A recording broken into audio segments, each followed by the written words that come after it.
Selamat datang di channel saya Serangga Gatal. Jangan lupa di like dan subscribe-nya. Oke, kita mulai. Dan anjing di sampingnya adalah Sing. Belum lama ini, mereka melalui kesulitan, dari dunia manusia ke dunia abadi, dan hampir mati dalam badai ruang dan waktu.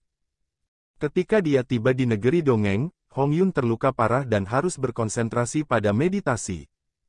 Belum lama ini, lukanya sembuh total. Setelah itu, dia berangkat dengan anjing tanah Sing, sampai ke gua air jernih Xiaolingzhu. Karena ketika Su Yi meninggalkan dunia manusia dan pergi ke medan perang di luar alam, dia memberi Hong Yun slip batu giok dan mengatakan kepadanya bahwa jika dia kembali ke dunia abadi di masa depan, pergi ke dunia kecil berjalan di sekitar gua Bisui di Lingzhu untuk melihat apakah pohon suci Kunwu yang ditanam masih ada di sana. Jika ada, letakkan slip giok di cabang kedua di titik tertinggi pohon keramat. Dalam perjalanan, orang asli Hong Yun juga belajar banyak perbuatan yang berhubungan dengan Su Yi, baru kemudian dia mengerti bahwa Su Yi tidak terlihat hanya dalam 3 tahun memiliki kekuatan untuk membunuh Raja Abadi. Rasanya seperti keajaiban. Ingat URL. Seringkali, Master Hong Yun bahkan meragukan apakah Su Yi, alam abadi, dan Su Yi yang dia kenal adalah orang yang sama. Puan, sudahkah Anda menghubungi klan? Tudok Singke tiba-tiba bertanya. Tidak, terlalu banyak hal yang terjadi di era Immortal Val. Immortal Realm hari ini bukan lagi Immortal Realm yang kita kenal betapa mudahnya menemukan orang. Orang asli Hong Yun menghela nafas. Namanya Ning Hong Yun. Dari Nansuaning. Dulu, leluhurnya, Ning Nansuan, adalah kaisar ketujuh yang bertanggung jawab atas pengadilan abadi pusat. Di zaman keabadian, klan Nansuaning terpecah menjadi dua untuk melarikan diri dari dunia abadi guna menghindari malapetaka. Tinggalkan negeri dongeng sepenuhnya, dan pergi ke peradaban era lain untuk menemukan cara hidup. Sekarang, setelah kembali ke alam abadi, Tuan Hong Yun tiba-tiba menemukan bahwa tempat ini bukan lagi kampung halaman yang dia kenal. Kalau begitu mari kita pergi ke Kaisar Yongye dulu. Mata Tudok Singke berbinar, dan dengan bersemangat berkata, pada awal dunia manusia, saya melihat bahwa asal-usul Su Yi tidak sederhana, dan sekarang saya akhirnya mengerti, dia ternyata adalah reinkarnasi Kaisar Yongye. Dalam suaranya, ada kekaguman yang mendalam. Orang asli Hong Yun terkejut, matanya aneh. Mengingat bahwa ketika dia berada di dunia manusia, Su Yi dianggap sebagai reinkarnasi dari penonton, dan dia curiga bahwa Su Yi mungkin berada di dunia abadi. Sebelumnya orang gila pedang yang merupakan kepala dari 10 Raja Abadi. Sekarang dia menyadari betapa salahnya dia. Su Yi yang asli adalah kaisar malam abadi dari alam abadi. Raja Kendo terbaik di zamannya. Menstabilkan pikirannya, Taois Hong Yun berkata ketika kita pergi ke Gua Bishui untuk menyelesaikan sesuatu, kita akan pergi untuk memberi penghormatan kepada sesama Taois Su. Bagus. The Dog Star Ke menantikannya. Keruntuhan Akademi Malam Abadi. Tanya Istana Suandi. Su Yi telah kembali dengan Qi Fufeng. Adapun burung Zuyu Dapang, telah berangkat untuk kembali ke Tanah Suci Tiansu di Gunung Buzu. Malam. Liu Yun Immortal King dan Fang Yurong, Fang Han dan saudara-saudaranya mengadakan perjamuan untuk membersihkan debu bagi Su Yi. Pada jamuan makan, Su Yi memberi tahu Qi Fufeng, dalam periode waktu berikutnya, dunia abadi tidak ditakdirkan untuk damai, dan tindakan musuh itu kekuatan melawan saya hanya akan menjadi semakin sering, mulai sekarang, Anda dapat mundur dan berlatih di sini untuk saat ini. Qi Fufeng menerima perintah, ya. Yang mulia, apakah situasi di alam abadi akan kacau? Raja Abadi Liu Yun mau tidak mau bertanya. Su Yi memikirkannya dan berkata, angin dan hujan tidak dapat diprediksi, dan akan ada perubahan besar. Dalam periode waktu berikutnya, saya juga perlu berkonsentrasi pada latihan saya. Di Gunung Buzu, dia pernah mencegah putra dewa, Lu Feng, yang ingin diundang oleh agama Wanling, untuk datang ke alam abadi. Dan di Sekte Linglong, dia juga merusak rencana pihak lain untuk membawa putra dewa ke negeri dongeng. Sehelai daun jatuh dan kau tahu musim gugur. Su Yi yakin hal serupa ditakdirkan untuk dipentaskan di lain waktu. Dengan kata lain, karakter para dewa yang diatur oleh para dewa akan muncul satu demi satu di negeri dongeng. Ini ditakdirkan untuk menjadi perubahan besar, dan saya tidak tahu gelombang seperti apa yang akan ditimbulkannya. Di negeri dongeng masa lalu, belum pernah ada perubahan serupa. Selain itu, di masa lalu, ia melakukan perjalanan ke berbagai tempat di alam abadi, membantai Raja Abadi dalam jumlah yang tidak diketahui, dan sudah berada di puncak badai. Dapat diperkirakan bahwa pasukan musuh itu telah mengincarnya. Mengapa 6 raksasa abadi menyatakan perang? Pada akhirnya, saya merasakan ancaman serius dari diri saya sendiri. Ini juga berarti bahwa dalam periode waktu berikutnya, tindakan dunia peri ini terhadapnya ditakdirkan untuk meningkat. Su Yi tidak pernah takut akan sesuatu. Tapi jelas juga bahwa saat situasi sedang bergejolak, hindarilah, agar tidak dipanggil oleh segala macam masalah. Mulai hari ini, Su Yi mulai mundur. Ruang musim semi dan musim gugur. Ini adalah ruang yang lahir dari ketiadaan. Kekacauan mengepul, jalinan aturan warna-warni. Waktu seakan berhenti. Setelah selang 1 tahun, Su Yi sekali lagi datang ke dunia yang kacau ini. Musim semi dan gugur, artinya perjalanan waktu. Di ruang yang kacau ini, hukum waktu berbeda dengan dunia luar.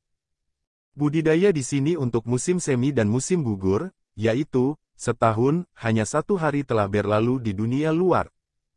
Anda hanya dapat tinggal maksimal 1 jiazi dalam 1 waktu, yaitu 60 tahun. Di dunia luar, 60 hari. Pada awalnya, Wang Ye pernah menjelajahi sungai waktu yang panjang, dan menemukan ruang kacau yang indah ini dalam gelombang yang diubah oleh kekuatan waktu. Jadi, dia menggunakan kekuatan supernatural tertingginya untuk sepenuhnya menyegel ruang kacau ini, dan membawanya kembali ke negeri dongeng dari sungai waktu yang panjang, dan menyembunyikannya dalam pertanyaan dan misteri ini di bawah istana bawah tanah. Terakhir kali, ketika Su Yi berkultivasi di Yujing, dia telah mundur di sini selama 10 tahun sebelum pergi. Dan sekarang, dia di sini lagi. Tidak seperti terakhir kali, dia sekarang berada di tahap awal alam suci, dan dia hanya tinggal 1 baris lagi untuk memasuki tahap tengah alam suci. Kali ini, saya akan membutuhkan waktu belasan jam, dan mari kita lihat seberapa banyak saya dapat meningkatkan kultivasi saya hanya dengan mundur dan bermeditasi. Su Yi duduk bersila, dan kabut kacau yang memenuhi kekosongan segera menyelimutinya, membuat sosoknya menjulang. Dikatakan 60 tahun, tapi nyatanya hanya 60 hari dibandingkan dunia luar. Segera, Su Yi meninggalkan pikirannya yang mengganggu dan mulai berlatih meditasi. Mesin Qi meraung dan berputar, di ruang Immortal Essence, Grid Dao meraung, dan Myriad Realm Tree yang berakar di dalamnya bergoyang. Su Yi tidak pernah terganggu oleh latihan. Jika Anda ingin menerobos, dengan metodenya, Anda dapat dengan mudah menerobos ke tingkat tertinggi Taijing. Tapi dia belum pernah melakukan ini seumur hidupnya. Intinya adalah dia jelas akan mengejar pedang, teguh dan mantap, dan mengambil setiap langkah. Jalan pedang. 6 bulan kemudian. Tubuh Su Yi seperti aliran air yang meluap ketika cangkir penuh, dan dia dengan mudah memasuki tahap tengah alam suci. Di dunia luar, hanya setengah hari berlalu. 3 tahun kemudian, Su Yixiu disempurnakan ke tahap tengah alam suci, tetapi dia hanya berjarak 1 baris lagi untuk menembus ke tahap selanjutnya dari alam suci. Su Yi tidak memaksanya, dan mulai memahami hukum alam suci, menyisir dan menyimpulkan keterampilan kendonya. Selain itu, dalam 3 tahun terakhir, Heaven Patching Furnace telah melebur semua rampasan yang telah dikumpulkan Su Yi di masa lalu. Eliksir dibuat menjadi eliksir. Bahan suci dijadikan bahan ilahi. Ini tidak kalah dengan harta karun teratas dari kelas Raja Abadi. 10 tahun kemudian, Su Yixiu memasuki tahap terakhir tanah suci dengan lancar. Selain itu, pedang manusia telah dibuat ulang sepenuhnya, bilahnya sepenuhnya tertutup, dan bilahnya diubah dari abu-abu biru menjadi hitam sederhana dan sederhana, seperti tenang dan gelap bercahaya. Kekuatannya setidaknya 50% lebih kuat dari sebelumnya. Su Yi bersyukur bahwa dalam 10 tahun terakhir, Heaven Patching Furnace telah memurnikan banyak eliksir yang dapat menyehatkan jiwa, dan menelan serta memurnikan eliksir ini. Kekuatan sumber dari Soul War Puppet Lei Ze, yang hampir kehabisan minyak, akhirnya pulih. Meskipun Lei Ze masih tidak dapat mengembalikan ingatan masa lalunya, Su Yi percaya bahwa Lei Ze pasti akan kembali ke kondisi puncaknya selangkah demi selangkah di masa depan. 10 tahun kerja keras, dipupuk oleh kekuatan Xuan Sudao, dan Myriad Realm Tree telah tumbuh menjadi pohon kecil. Garis besar, cabang-cabangnya seperti hijau seperti batu giok, nafas kekacauan dihembuskan, dan itu suci dan luar biasa. Pada tahun ke-10 retret dan penyelaman Su Yi, dunia luar baru saja berlalu 10 hari. Xiao Lingzu. Larut malam. Red Cloud dan Earth Dog Starke sedang berjalan di reruntuhan. Ini Bishui Dongtian. Hanya saja gunung yang terkenal dan tanah yang diberkati ini dilanda bencana sejak zaman keabadian, dan telah direduksi menjadi bumi hangus yang sunyi. Terpencil. Guru, kami telah mencari selama sehari semalam, dan kami akan menggali 3 kaki di tanah. Anda tidak perlu pikirkanlah untuk mengetahui bahwa pohon Kunwu mungkin sudah mati. Dalam bencana abadi itu, anjing lokal Sing mau tak mau berkata. Hong Yun terdiam. Tiba-tiba, dia teringat sesuatu dan mengeluarkan batu giok yang diberikan Su Yi. Pada slip giok, hanya pola misterius yang terukir, yang terdiri dari pola dao yang padat dan aneh. Sebelum orang asli Hong Yun mencoba merasakan misteri itu, tetapi tidak menemukan apapun. Dan sekarang, dia memutuskan untuk mencoba lagi. Ini benar-benar tidak berhasil, saya akan menghentikan operasi ini sepenuhnya dan pergi dari sini. Hah! Ketika indera ilahi menembus ke dalam peta rahasia di slip giok, perasaan yang tak dapat dijelaskan tiba-tiba muncul di hati Master Hong Yun, seolah-olah dia merasakan sesuatu. Segera, pemandangan luar biasa terjadi. Peta rahasia itu bersinar dengan tenang. Pada saat yang sama, Master Hong Yun jelas merasakan bahwa di kedalaman reruntuhan, ada kekuatan misterius dan besar yang muncul, yang mirip dengan gambar misterius di slip giok di tangannya. Gambar menghasilkan gema yang indah. Apa itu? Pada saat yang sama, Sing Ke terkejut, dan melihat kabut seperti mimpi di reruntuhan yang diselimuti malam, dan kabut diam-diam mengembun, berubah menjadi misteri pintu gerbang. Saya tahu bahwa slip batu giok dari rekan Taoisu ini tidak sederhana. Orang asli Hong Yun disegarkan, ayo pergi dan lihat, jika tidak ada kecelakaan, pohon suci Kunwu harus disembunyikan di dalamnya. Segera, dia mengambil Sing Ke dan berjalan ke portal ilusi. Ketika kedua sosok itu berjalan ke dalamnya, portal ilusi berubah menjadi kabut dan menghilang seperti air pasang. Malam bagai tinta dan reruntuhan gersang. Seolah-olah tidak terjadi apa-apa. Sebuah pohon besar berdiri di tengah langit dan bumi ini, dengan batang seperti gunung yang megah dan cabang-cabang lebat seperti penutup payung, menutupi langit. Daunnya seukuran batu giling, memperlihatkan warna abu-abu yang semrawut. Dan napas 5 elemen bawaan menggantung dari pohon besar ini, seperti air terjun dari sinar cahaya 5 warna, jatuh ke bawah, mengambang di kehampaan. Pohon Dewa Kunwu. Salah satu dari 6 pohon suci di negeri dongeng. Ini juga disebut Jianmu, Changwu Sensu, Wanjishu, Fusangsu, dan Wandaoshu. Sebagai perbandingan, pohon keramat Kunwu lebih terkenal, tetapi jauh lebih misterius daripada 5 pohon keramat lainnya. Alasannya di zaman keabadian, pohon ini pernah melahirkan roh bawaan, membuktikan Taoisme dan menjadi abadi, mengaku sebagai Kunwu abadi, dan mengikuti Kaisar Malam abadi sepanjang hidupnya di bawah komandonya, dia bertarung dan menjadi terkenal di 8 desolasi dan 6 harmoni. Pada saat ini, di depan pohon suci Kunwu, ribuan sosok abadi sedang sibuk membangun dojo. Di kejauhan dojo, ada 2 sosok dengan napas menakutkan. Salah satunya adalah seorang pria kurus berjubah kain, membawa sepasang pisau perang terhuyung-huyung berbentuk yi, dan matanya setajam elang. Pria kurus dengan pedang ganda berkata dengan lembut, dalam waktu kurang dari setengah bulan, kuil suci ini akan selesai. Jika Anda memberikannya, masukkan menyusun bendera ke dalamnya, dan kemudian berkorban dengan kekuatan pohon Dewa Kunwu. Omong-omong, dia tiba-tiba diam dan berbalik untuk melihat Taois di sampingnya. Saudaraku, apakah menurutmu kita perlu segera melaporkan berita itu ke sekte? Tao itu menggelengkan kepalanya dan berkata, jika semuanya sudah siap, belum terlambat untuk meminta guru datang. Baiklah. Pria kurus itu mengangguk, bagaimanapun, kami telah menghabiskan bertahun-tahun kerja keras dan waktu, dan sekarang kami akhirnya akan berhasil, saya menantikan ini waktu. Sikap seperti apa yang dimiliki anak dewa-dewa yang kamu maksud? Ada harapan yang kuat di matanya. Aku juga. Mata Taois berbeda, menurut kepala sekolah, setelah keberhasilan kejadian ini, harus ada cara untuk memberi kita kesempatan untuk membuktikan Dao. Taijing, saya hanya berharap ini benar. Keduanya berbicara dengan suara pelan. Dan di kejauhan, ribuan sosok abadi sedang membangun dojo hitam itu dengan sekuat tenaga, sebuah pemandangan yang berjalan lancar. Pada saat yang sama, jauh, Shenzhen Hongyun dan Xing melihat pohon suci Kunwu berdiri tinggi di langit dari kejauhan, dan mereka mau tidak mau terkejut. Menurut rumor, pohon suci Kunwu lahir di sumber bawaan dari 5 elemen dan memiliki berbagai kekuatan magis bawaan, yang sangat luar biasa.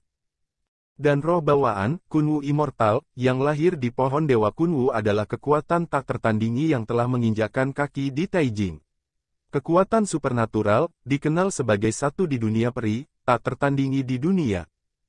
Tapi sebelum mereka berdua mendekati masa lalu, hujan cahaya 5 warna tiba-tiba muncul, menutupi kekosongan di sekitar mereka sepenuhnya. Kemudian, seorang pemuda tampan dengan pakaian putih dan rambut perak muncul dari udara tipis. Siapa yang memberimu slip batu giok ini? Pria berbaju putih itu tampak bersemangat, dan matanya dipenuhi dengan perubahan waktu menatap slip giok di tangan Taois Hongyun. Shenzhen Hongyun terkejut, tetapi ekspresinya sangat tenang, dan dia berkata, berani bertanya kepada Yang Mulia. Pria berbaju putih itu berkata dengan hangat, jangan gugup, sebelum zaman keabadian, semua orang memanggilku Kunwu Abadi. Kunwu Xian, guru agung yang terkenal di seluruh dunia jauh sebelum era kejatuhan abadi. Xing Ke tidak bisa menahan nafasnya, dia tidak pernah menyangka bahwa dia akan bertemu dengan legenda hidup dengan begitu mudah.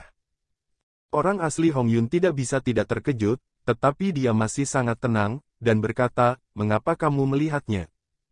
Pria berbaju putih itu menunjuk ke slip giok di tangan orang asli Hongyun, dan berkata, gambar rahasia yang terukir di slip giok disebut, 5 elemen Zenyuan Decree, di dunia ini selain saya, hanya Kaisar Yongye yang memahami metode ukiran segel dari Decree ini, dan jika Anda tidak mengandalkan kekuatan Decree ini, Anda tidak akan pernah memasuki ranah rahasia Kunwu ini.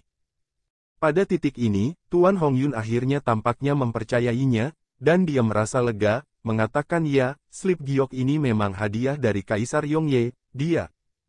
Sebelum dia selesai berbicara, pria berbaju putih itu begitu bersemangat sehingga dia tidak bisa menahan diri, wajahnya penuh kegembiraan, dan berkata, bagus sekali, ini bagus. Dia terlihat aneh. Segera, dia menyadari sesuatu, mengangkat matanya dan melirik pohon suci Kunwu di kejauhan, dan merendahkan suaranya, tempat ini bukan tempat untuk berbicara, kalian berdua ikuti aku. Saat dia berbicara, dia melambaikan lengan bajunya. Tiba-tiba, ketiga sosok itu menghilang begitu saja. Saat berikutnya, mereka telah muncul di sebuah kuil antik. Di tengah istana, sebuah daun seukuran piringan gerindra digantung. Pada saat ini, dedaunan dipenuhi dengan 5 elemen cahaya Dao, dan sebuah pemandangan muncul. Pemandangan di depan pohon suci Kunwu sangat mengesankan. Ribuan sosok abadi yang sedang membangun dojo, serta sosok lelaki kurus dan Tao di kejauhan, semuanya tergambar dengan jelas. Ini, orang asli Hongyun terkejut. Pria berbaju putih itu memasang ekspresi rumit di alisnya, dan berkata, mereka adalah pusat kekuatan, Gunung Hangkong, di Laut Cina Timur, dan mereka mendobrak tempat ini bertahun-tahun yang lalu ceritanya panjang, jadi jangan disebutkan. Berbicara, dia menghela nafas, mengangkat tangannya dan meraihnya, daun itu tiba-tiba berubah menjadi cahaya dan menyapu lengan bajunya. Lalu, pria berbaju putih itu meminta Master Hongyun dan Xing untuk duduk, lalu berkata, bisakah Anda membiarkan saya melihat slip batu giok itu? Orang asli Hongyun menyerahkan slip giok. Pria berbaju putih itu melihat sejenak, ekspresinya menjadi sangat rumit, ada kegembiraan, tetapi juga kesedihan dan kesedihan yang tak terlukiskan. Hongyun dan Xing sama-sama tercengang. Mematahkan kepalanya, dia tidak pernah berpikir bahwa dia baru saja melihat batu giok terlepas dari tangan Kaisar Yongye, dan Dewa Kunwu ini akan sangat kasar. Setelah beberapa saat, pria berbaju putih itu menghentikan air matanya, menarik napas dalam-dalam, dan berkata dengan nada meminta maaf, "Aku tidak menakuti kalian berdua, jujur, saya terlalu banyak. Bersemangat, saya tidak bisa menahan diri untuk sementara waktu. Jika Anda berdua telah mengalami di tahun-tahun yang lalu, Anda tidak akan dapat bertahan atau mati, Anda mungkin akan mengerti mengapa saya sangat alah." Hong Yun dan Sing sama-sama terdiam, karena tidak bisa berbicara sama sekali. Selanjutnya, pria berbaju putih berinisiatif untuk mengobrol dengan keduanya, dan topiknya berkisar pada Sui. Namun, orang Hong Yun yang sebenarnya menyukai kata-kata seperti emas, dan tidak banyak bicara tentang Sui, juga tidak menyebutkan apa yang dilakukan Sui di dunia manusia. Untuk pertama kalinya, bahkan jika pihak lain adalah Kun Wuxian, dia tidak dapat mempercayai pihak lain tanpa syarat. Tiba-tiba, langkah kaki kecil terdengar di luar aula kuno ini. Pria berbaju putih itu tiba-tiba mengubah wajahnya, dan berkata, "Kalian berdua jangan bersuara, aku akan membawamu bersembunyi dulu." Berbicara, dia melambaikan lengan bajunya, dia dan orang asli Hong Yun dan Sing menghilang ke aula kuno ini dari udara. Segera setelah menghilang, seorang pria berjubah merah datang ke aula. Penampilannya sama persis dengan pria berbaju putih, lurus seperti saudara kembar. Namun, matanya bersinar dengan kecemerlangan ilahi, napasnya keras dan menakutkan, dan jubah merahnya berayun seperti nyala api ilahi dan kemudian bergejolak. Setelah sampai di istana, dia mengendus-endus ujung hidungnya, melirik ke arah istana, dan lengkung lucu muncul di bibirnya. Ada yang mau datang. Berjalannya waktu. Istana bawah tanah Wengsuan, di ruang musim semi dan musim gugur. 30 hari telah berlalu di dunia luar, dan 30 tahun telah berlalu di ruang musim semi dan musim gugur. Bagi kebanyakan makhluk abadi, setiap retret adalah ribuan tahun, dibandingkan dengan ini, 30 tahun hanyalah jentikan jari. Tapi bagi Sui, ini adalah periode terlama yang dia lakukan dalam retret sejak berlatih dalam kehidupan ini. Dalam 30 tahun terakhir, dengan kerja keras menggiling air, kultivasinya telah ditingkatkan ke tingkat kesempurnaan besar di tahap selanjutnya di Tanah Suci. Hukum alam suci juga telah diringkas ke titik kesempurnaan yang luar biasa. Selain itu, penggabungan dan integrasi pencapaian Kendo, dan penempaan pedang manusia semuanya telah mencapai tingkat ekstrim yang dapat dilakukan Sui saat ini. Saat ini, hanya ada satu kesempatan untuk pergi ke alam ajaib dan menjadi Raja Abadi. Namun, pada tahun ke-30 retret ini, Sui menemui hambatan. Kultivasi, tubuh Dao, roh, kekuatan Dao tidak bisa lagi maju, dan jatuh ke penghalang yang stagnan. Sui tidak terkejut dengan hal ini. Cara berlatih tidak pernah terakumulasi oleh waktu. Beberapa orang tua telah hidup selama ribuan tahun, dan mereka hanya basis kultivasi orang suci.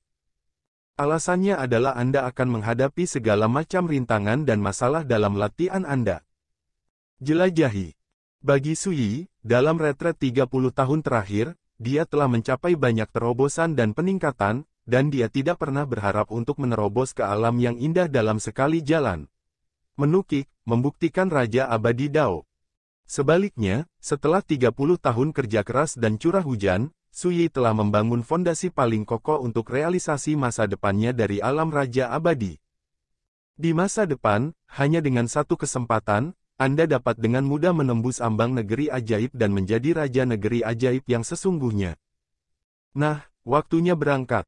Sui akhirnya memutuskan untuk meninggalkan Spring and Autumn Space lebih cepat dari jadwal. Awalnya, dia berencana untuk mundur untuk jangka waktu tertentu, tetapi sekarang dia hanya bisa menyerah.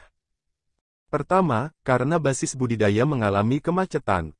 Kedua, dalam 30 tahun budidaya agung ini, sumber daya budidaya yang telah dia kumpulkan hampir habis. Ini akan membuang-buang waktu untuk mundur lebih jauh. Baru saja keluar dari ruang musim semi dan musim gugur, Sui mengangkat alisnya sedikit, dan mengeluarkan slip batu giok dari lengan bajunya. Slip batu giok bersinar. Kunwu abadi. Suyi tertegun sejenak, dan kemudian dia ingat bahwa ketika dia meninggalkan dunia manusia, dia pernah memberikan sepotong batu giok kepada orang asli Hong Yun, jadi bahwa setelah dia tiba di dunia abadi, pergi ke Kun Wuxian. Dan sekarang, slip giok ini di tubuhnya bersinar, yang terkait dengan Kun Wu Immortal. Jelajahi indera ilahi ke dalam slip batu giok. Tiba-tiba, Suyi melihat sebaris kata. Kun Wu Immortal yang rendah hati mengalami malapetaka dan berada dalam situasi putus asa. Dalam hidup ini, saya tidak ingin hidup, tetapi sebelum saya mati, saya dapat melihat orang dewasa. Sekian dulu dari Mimin. Terima kasih.